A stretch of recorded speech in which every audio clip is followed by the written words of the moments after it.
Hello and welcome. It's 10 a.m. on Wednesday, the 20th of August. You're tuned in to our mid-morning newscast here on ARIRANG TV. I'm Mark Broom.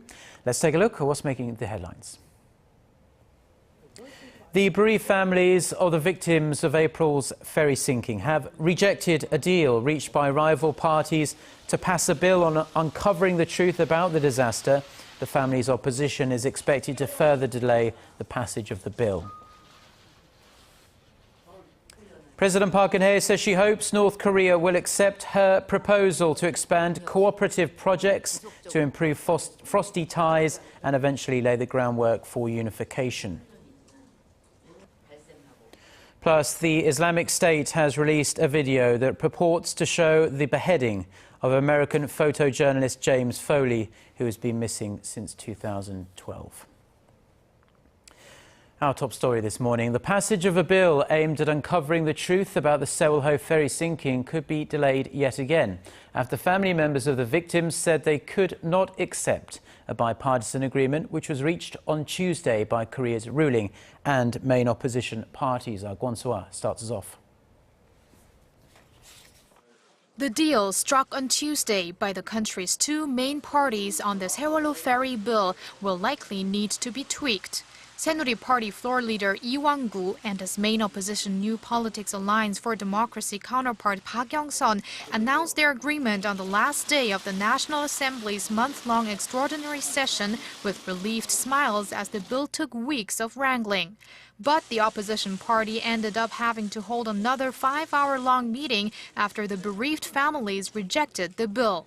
The families were still dissatisfied with the makeup of the committee members charged with handling the investigation. 4 spots on the panel will be allocated to lawmakers. 2 will be reserved for main opposition party and 2 for the ruling party. We'll appoint our share of the 2, only after seeking approval from the opposition and families of the ferry victims. We're disappointed that the rival parties made agreements in this way, which is saddening the bereaved families once again.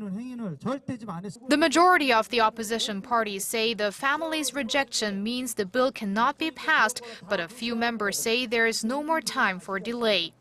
The ruling party's floor leader said further renegotiations are not possible at this moment, as the governing party had already conceded to giving special prosecutorial powers as demanded by the main opposition New Politics Alliance for Democracy.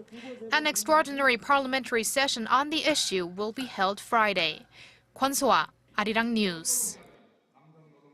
President Park Geun-hye says she is feeling confident that North Korea will respond positively to the joint projects she proposed to Pyongyang last week during her Liberation Day speech. In a cabinet meeting on Tuesday, the president reiterated the two Koreas should together pursue small, non-political projects in a positive step towards unification.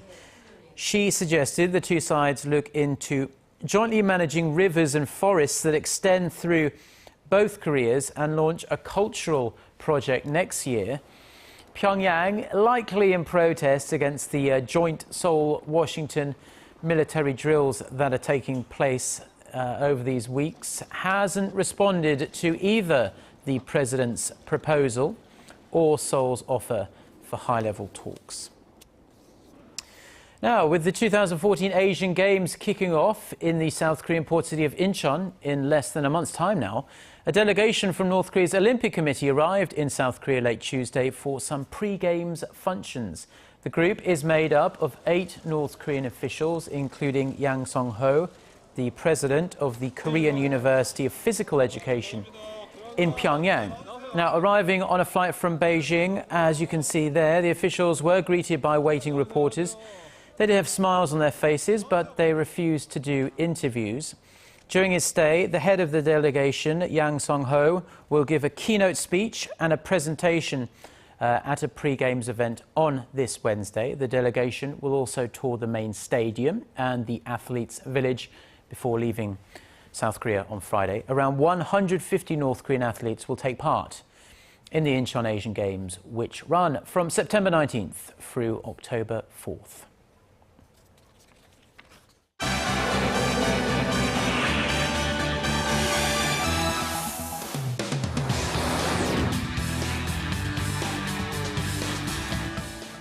Time now for a look through the international headlines we're following on this Wednesday morning. For that, we turn to our Eunice Kim, standing by at the news centre. Good morning, Eunice. Hello, Mark. Islamist militants have released an extremely gruesome video allegedly showing the beheading of American journalist James Foley, who went missing in Syria nearly 2 years ago now. You're absolutely right, Mark. The video also shows the freelance journalist apparently reading a statement that put the blame on the U.S. government for his predicament. U.S. intelligence agents are in the process of verifying that video, which is sparking concern that another captured journalist also seen in the video could meet a similar fate. Our Connie Lee has the story. A video released Tuesday by Islamic State militants purportedly shows U.S. journalist James Foley being beheaded. He is seen wearing orange and on his knees next to a man dressed in all black. 39-year-old Foley, an independent journalist, was reportedly kidnapped in 2012 in Syria by unidentified gunmen.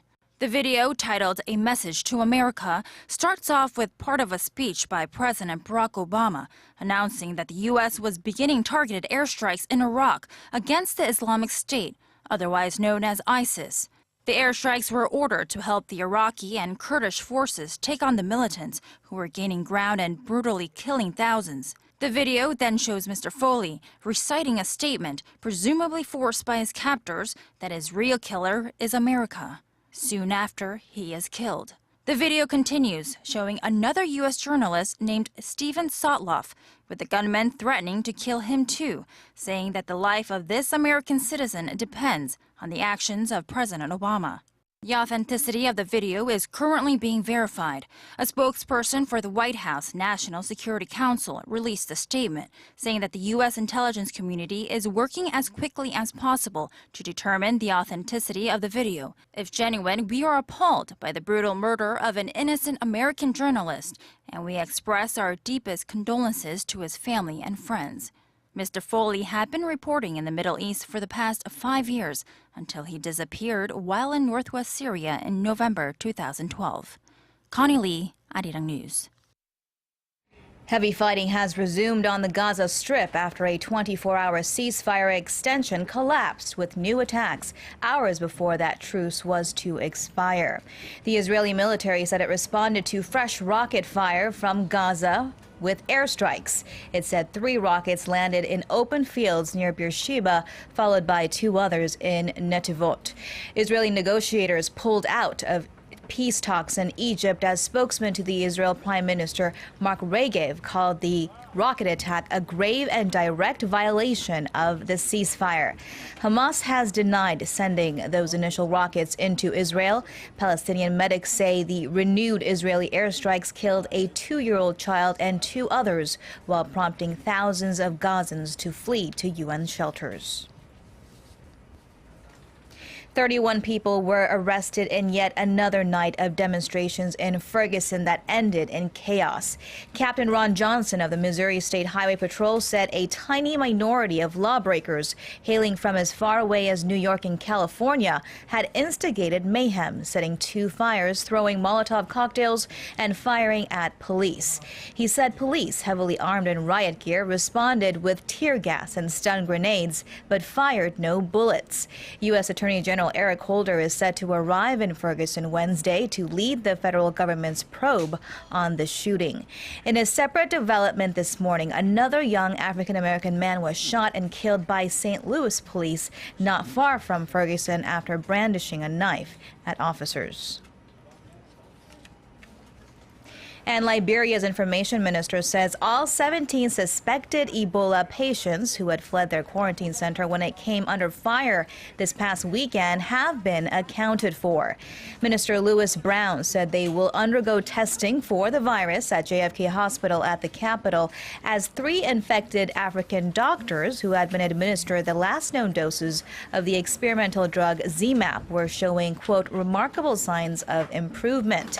The latest WHO update update shows that Liberia once again registered the most number of new Ebola case deaths, over a 3-day period in the latter half of last week, with 53 new casualties. The overall Ebola death toll observed in the 4 West African nations of Liberia, Guinea, Sierra Leone, and Nigeria has topped the 1,200 mark. That a team of South Korea. Get connected to Korea and the world. Join us every weekday for the latest developments out of Korea, Asia, and beyond. On air, on your mobile, and online, we lead the way every day. ARIRANG News. To try and resolve the crisis in Ukraine, the European Union also offers 15 billion. Now back to some domestic news. The government has revised the country's regulatory system for the first time in 16 years. Reporting to the President on Tuesday, the Office for Government Policy Coordination put forth a bill revision which includes eliminating or easing an existing regulation when adding or strengthening a regulation. For some regulations, the revision uses a system of initially allowing a policy, then applying a regulation as an exception. President Park has been pushing to cut red tape as part of efforts to stimulate the sluggish local economy. The Cabinet approved the bill and it will be submitted to Parliament later this week.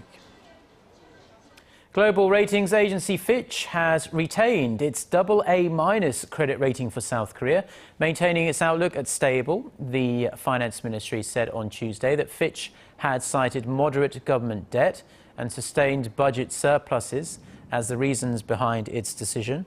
The agency evaluated Korea's growth as still being resilient, although the domestic economy has been dented by April's ferry disaster. Rising household debt and the so-called North Korean risk factor, however, were cited as weak spots that could potentially damper the country's sovereign credit profile. Seoul has been listed as the 16th most influential city in the world. US economics magazine Forbes also pegged the South Korean capital as one of the rising stars, hinting that it could make it into the top 10 in the near future. Forbes took into account various factors such as foreign investment, concentration of corporate businesses and ease of air travel. London was deemed the world's most influential city this year. New York City was a close second, followed by Paris and Singapore. Now, Pope Francis is now safely back in the Vatican after wrapping up a truly historic and momentous 5-day visit to Korea earlier this week. And it would be very safe to say that he left a huge impression that will not soon be forgotten. Well, our Kwon Kim takes a look at how the Korean public, but also the local media, reacted to the papal visit. The first papal visit to Korea in 25 years is sure to remain in the hearts of Koreans for quite some time. Throughout his 5-day trip, Pope Francis's down-to-earth personality and heartfelt gestures were a fixture on the front pages. Most of them point out to his humility and care and say Korea has fallen deeply in love with the Pope. One headline reads, "The Pope who likes children stops 10 times to bless them," and another says, "Pope stops to console the families of the victims. The bereaved hope for changes in politics." And in reference to his final mass on Monday, when Pope Francis took the time to speak with the victims of sexual slavery during wartime, this headline reads, 7 former sex slaves sit in front, and Pope takes care of the weak until the end. The comments on Twitter echoed these sentiments. Korean users cheered the Argentinian Pope for listening to those who have largely gone silent in society. This tweet here reads, "Korean citizens appreciate the Pope's humble nature, which is something Korean citizens want from their own leaders." Another tweet says, "The Pope is a leader who truly unifies." And this one says that the pontiff is a leader the people can lean on. The Twitter user goes on to say that he wants the so-called Pope Francis syndrome to linger, and on the streets, people largely agreed. It was impressive to see the Pope holding hands with the families of the victims of the Sewol-ho ferry disaster. I visit Gotongnae village often. It was very touching that he met with the disabled there. I was touched to see the Pope riding in such a compact car at a time when so many people are materialistic. The pontiff's inaugural trip to Korea lasted just 5 days, but his outreach to those who are suffering and to those that can help them left a definite impression. Connie Kim, ARIRANG News. Now, shifting gears to the local arts and culture scene. The 20th century was an extremely influential time for art in general, and our Im Yoon-hee takes us to one exhibition taking place right here in the South Korean capital of Seoul, where you can enjoy a wide array of artworks that shed light on this period. The 20th century gave birth to modern art, a movement that contains some of the biggest and most influential movements in the history of art. From the beautiful and delicate paintings of Pierre-Auguste Renoir to the edgy and somewhat frightening works of Damien Hirst. A walk through pieces from the 20th century reveals the twists and turns that have led to today's world of art. Renoir to Damien Hirst is a blockbuster exhibition that features 104 different original works from 53 leading artists of the 20th century. Early art of the 20th century came on the tail end of the Impressionist, Realist, and Neoclassical movements. Works that sometimes capture soft edges, but also the reality of life. The Post-Impressionist movement then appeared, along with a string of other movements, revealing artists submerged in a need for something different. Fast forward in time, and the art world is now enveloped in sharp colors and eye-catching images. And it's not just with paintings. Artist Marguerite questions reality, and Dali questions perception with his unique sculptures. But it doesn't stop there. Pop art entered the playing field and became a game changer. Sharp contrasting images, lines, and edges became more frequent. Bright colors and odd combinations lined the walls of art. And these pioneering artists opened the doors to new ideas, expanding the boundaries, making it possible for many others to follow suit. Damien Hirst is an artist who truly represents contemporary art. He was the first to use his spin art paintings, which led to the development of other new ideas and contemporary artworks. Regardless of the movement and styles, the 20th century contained a range of different artists with different visions. And with just one stroll through a gallery, you can walk through 100 years of history. Im Yoon-hee, ARIRANG News.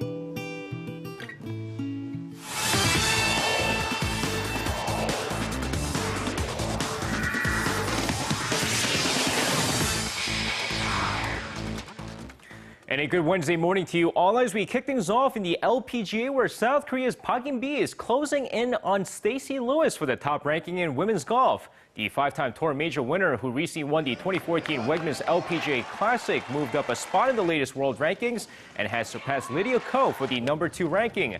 Now, Park, who began the season as the top-ranked female golfer in the world, just trailed Stacey Lewis and is gaining ground in the race to the CME Globe as well.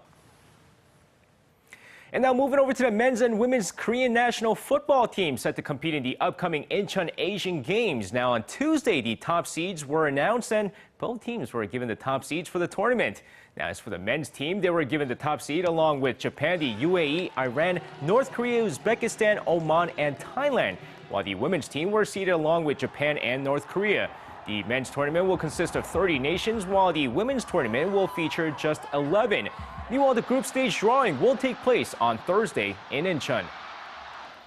And speaking of the Incheon Asian Games, the entry for the upcoming games in September have been finalized, and we're expecting a pretty big crowd this year. The organizing committee announced on Tuesday that 45 nations, including North Korea, will be competing in the Asian Games this year, with a total of 9,757 athletes set to take part in Incheon. Of course, of the 45 nations, China will have the most number of athletes with 899, while South Korea will have 831 athletes. Meanwhile, North Korea will take part in 14 events with 150 athletes in September.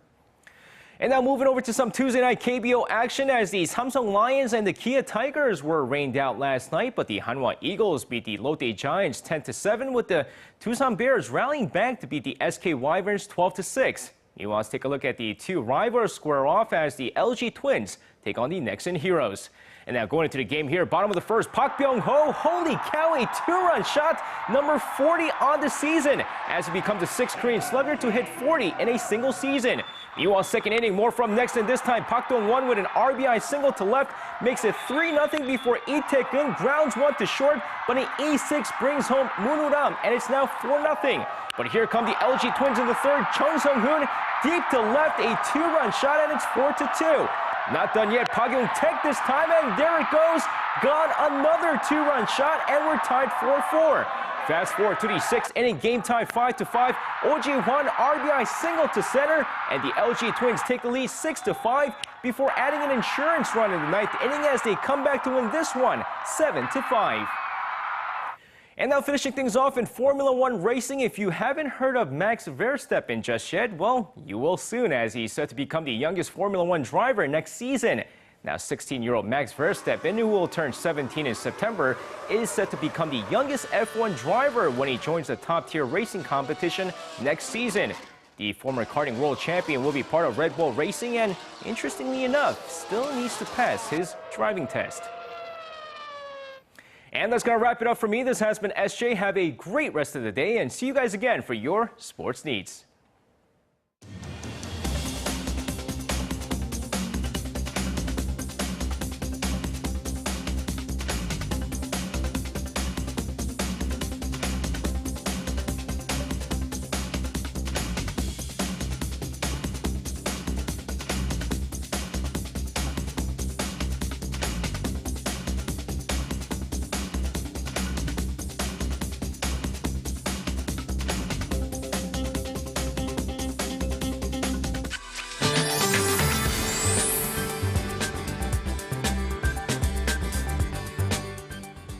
Well, it's been raining for 4 straight days now, pouring heavy showers to some of the areas, causing damages. Well, it seems like we're going to receive 200 millimeters of more rain into tomorrow up in the central areas, including here in Seoul. Though we should get a short break from the rain this morning, but it will begin to fall again from this afternoon in Jeju and southern coast areas, then gradually expand to upper provinces late at night. So the showers are likely to linger till tomorrow.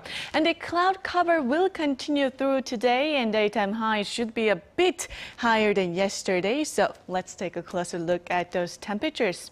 The morning low here in Seoul started out at 21, but the high in the capital and Gwangju will be at 27, while Daegu and Busan will hike up to 26 this afternoon. And for other regions, Jeju Island will get up to 26, Daejeon will top out at 27, and Dokdo should see highs of 24, while Mount Keungang reaches at 18. Well, that's all for Korea, and here's international weather for viewers around the world.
Well, that's all we have for now. Thanks ever so much for watching the programme. We'll be back with more news at noon Korea time. Until then, goodbye.